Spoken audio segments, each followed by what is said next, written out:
Welcome from Euractiv. My name is Luca Bertuzzi, your digital and media editor. This week, we take a closer look at the Digital Services Act, which is very close to a final agreement. For an overview on all things digital in the EU, sign up to our free newsletter or visit the website euractiv.com. This is Euractiv's Digital Brief podcast.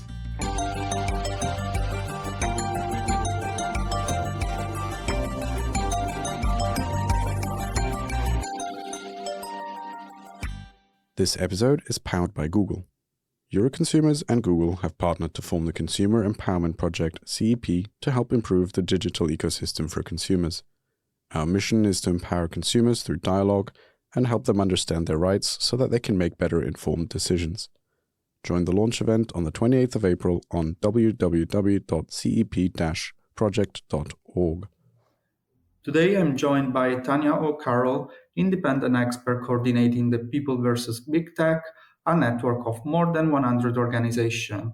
Hello, Tanya. Hi, thanks for having me. So we are in the end game of the Digital Services Act. Can you tell us what we can expect from this flagship proposal, especially in terms of moderation of online content? Yeah, so I think to answer that question, it's useful to take a step back and put the ambition of the DSA in context. So, what did they really intend to do with this law, and what was it? What were some of the challenges it had to grapple with? So, on the one hand, I think we're all seeing the huge and sweeping harms that are playing out every day as a result of platforms having been left really for the better part of 15-20 years to set the rules on content moderation themselves. And you've got the escalating hate speech and abuse, particularly targeting women and marginalized communities. You've got the kind of algorithmic amplification of disinformation, which is increasingly something that's happening on an industrial scale, and it's sort of baked into the business model of the tech companies. So it's the tech companies provide the business model for that disinformation. And then you've got the fact that there's also virtually no transparency around how the platforms navigate those harms, what they do, what kind of content moderation decisions or resources or expertise or training are in place for different language communities around the world, and no recourse. So when they get things wrong, there's no way for citizens or users to actually challenge it. So the breadth of the harms that the DSA is trying to tackle is staggering. And on the other side, we know that regulating content moderation is incredibly politically contested and very difficult to get right. Or let's say the risks of doing it badly are huge. There's the risk that you obviously can incentivize overbroad corporate censorship, and that's things like, if there's any liability on the platforms that encourage them to be overly censoring content that is illegal, or removing things, strict removal deadlines, general monitoring obligations, all of these things. And on the other side, there's the very difficult question around the problem of harmful content that is legal.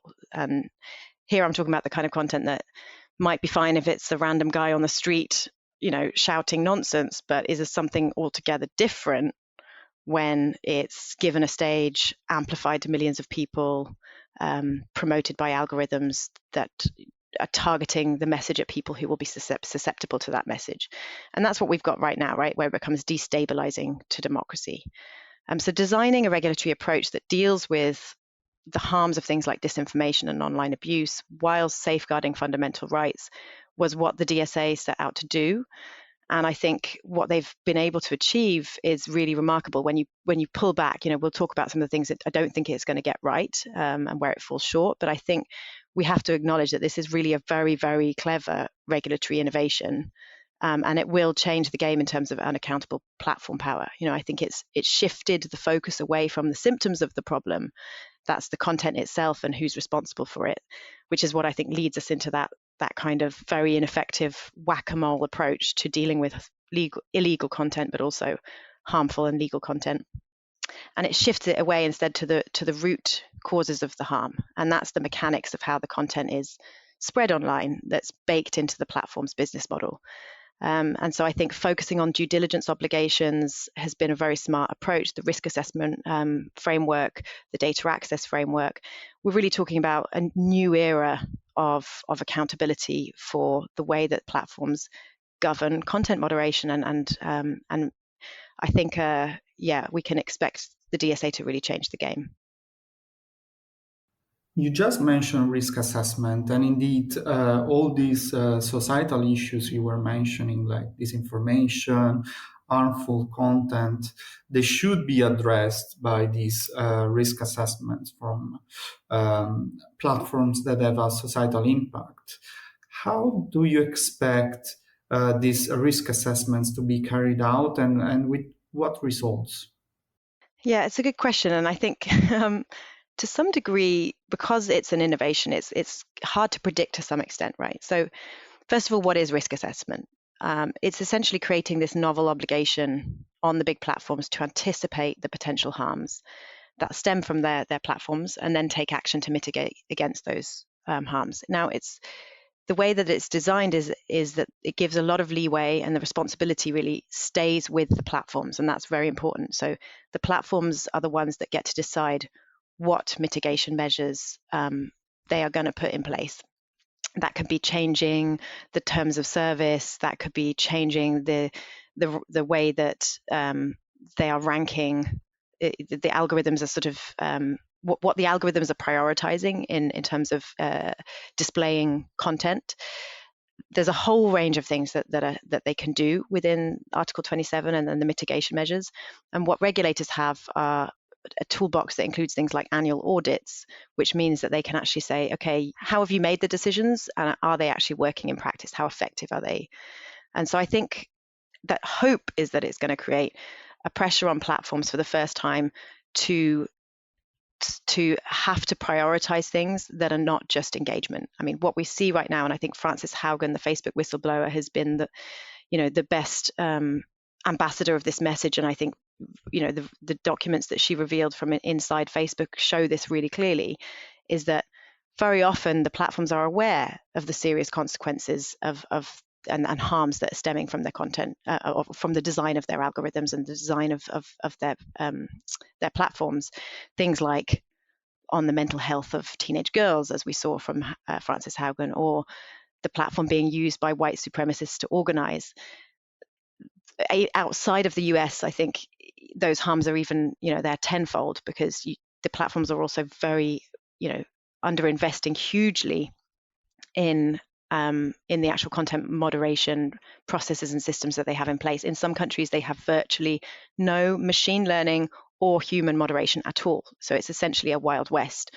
So I think that the moment what they're prioritizing in the actual design of the algorithm is engagement as the main requirement. So engagement translates into profit, because eyeballs on screens equals ad revenue, and that is going to always be an incentive for Facebook to essentially prioritize outrage content, the kind of content that goes viral. Now, what risk assessment does is, I think, give regulators a way to sort of open that up, to scrutinize it, to see how it's happening, and then to actually require them to make changes that would prioritize other things, and where they may have to dial down their engagement. That means dialing down their profits if it's in the interests of public safety. So that's very much the ambition. I think it's crucial to mention that it won't work unless they have, Article 31 and the data access provisions are really crucial to the risk assessment working. And this is where we've pushed very hard for civil society to be included in the definition of vetted researchers. So the DSA foresees that third-party researchers can access platform data, can apply to access platform data in order to actually help identify what are those systemic risks, and what are the harms. And I think that is really, really crucial, because I think left to their own devices, platforms clearly can't do it, but I don't think regulators can do it either. We're talking about a global footprint for a company like Facebook. In what way could European regulators possibly keep an eye on all of the systemic risks and harms that stem from their operations globally?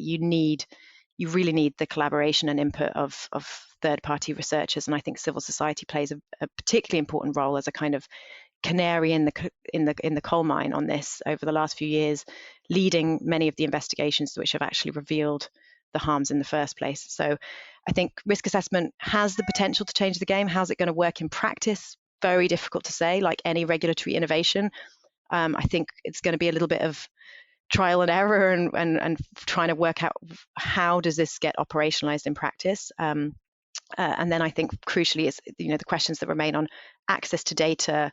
What does that vetting process look like, and how do we make sure that it's as robust as possible so that civil society are part of how the regulation is designed to function? The recommender system is really at the core of how platforms operate. Now, in the European Parliament, the rapporteur Schaldemose has been pushing really hard for having an alternative recommender system that is not based on profiling. How do you think this could, again, work in practice? I know this is really unexplored territory, but what is the alternative to a platform that doesn't use personal data to recommend content? Yeah, it's a very good question, and I think a question that a lot of groups in civil society have been grappling with. In other words, we're talking about to some degree, non-personalized version of a newsfeed, right? So what Frances Haugen has referred to turning off engagement-based rankings, which, as we talked about, is like the primary mechanism by which outrage goes viral. Not only is it does it lead to that whoever shouts the loudest rises to the top in a way, but it also is creating this problem of the filter bubbles where people are increasingly trapped in those audiences of one.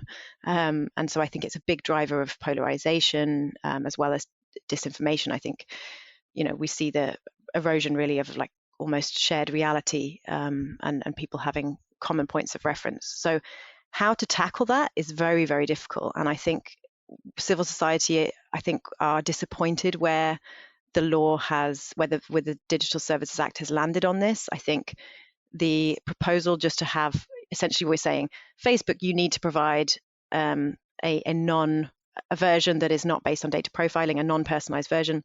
Essentially, that's the chronological newsfeed. So Facebook already provides a chronological newsfeed, and I've used it just this week.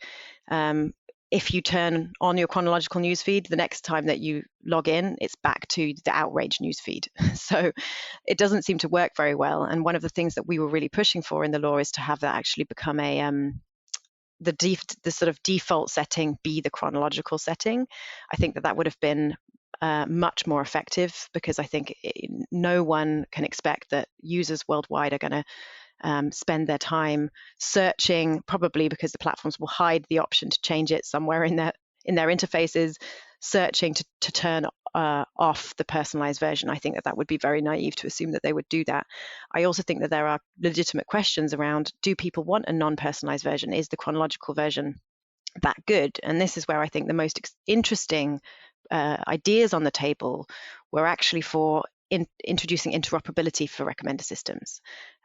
So this is something that the former CEO of Twitter, Jack Dorsey, has talked about, is kind of creating a market that could open up innovation in these systems altogether, right? So at the moment, we're offered two versions. We're offered the outrage version, which is prioritizing engagement at all costs, and that horrible cycle that we've talked about.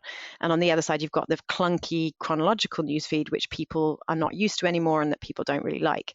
But what if you had innovation in a kind of an open market where people could plug in a third-party recommender system to Facebook that was really about having a healthy newsfeed and prioritizing the things that people actually want to see, and it would be producing content that they want to see, but that is not outrage. Because actually, I think a lot of people can agree what you want to see and what is relevant to you does not always equate to what is the most shouty thing in the room. And so I think if we could create more innovation around that, we would have a much healthier marketplace in the kinds of algorithms that are serving people content.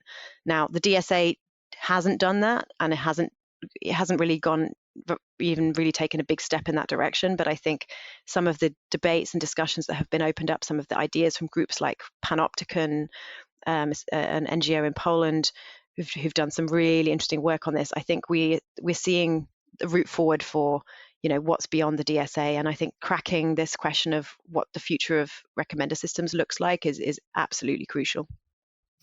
I tend to agree with you. And, when we look at the chronological news feed, I mean, there is also a risk that we are trapped by just looking at Facebook, right? Because the chronological news feed wouldn't work for platforms like YouTube, where you have thousands of videos uploaded every second. Who would use that on YouTube, for example? But let's move on now on dark patterns. This has been another contentious point between the European Parliament and the Council. Where do you think things will land? I don't know right now, and I think that this is one of the areas that is really remaining still many question marks over it right up until the 11th hour. I know that many civil society groups in the People versus Big Tech coalition, but also I know many MEPs are very concerned that the Parliament's proposed ban on dark patterns, which is Article 13A, is coming under a lot of pressure from Council and Commission to be sort of stripped back. And I think where we land may end up being something very weak, which would be a really big missed opportunity. A lot of us were hoping that the dark patterns provision could really put a stop to the nightmare that European citizens face every day when we log on to the internet or we browse the internet with the constant bombardment of cookie banners that are designed to trick you into giving consent over and over again. But it's not just cookie banners. I mean, it is a wild west out there in terms of the ways that lots of companies and websites trick people into consenting to data tracking. So an example from a documentary that I saw a couple of weeks ago in France. So they were looking at this whole murky world of data brokers in the context of the French presidential election. And they had filmed a company executive from one of the data brokers on a hidden camera. And he's talking about how are they actually building this database that they have of, the thousands upon thousands of data points per person. And he says, people come to a website to do a tutorial on how to put up a shelf. And in doing so, they have to click something, they have to consent to something, they have to input their email address.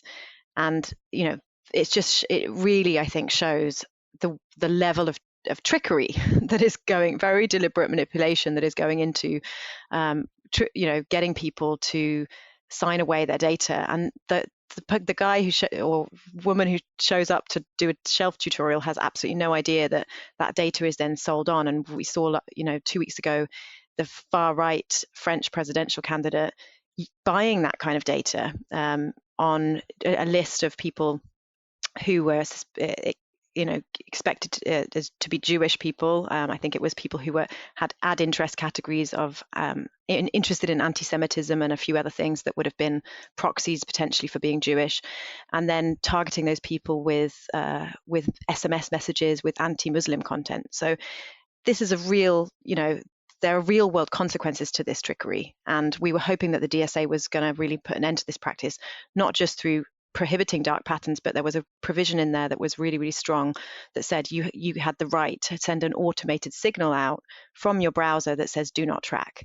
And so rather than having to repeat this process for every single website, you can just send out one signal one time, a little bit like the Apple rollout last year, where people are just given an option once.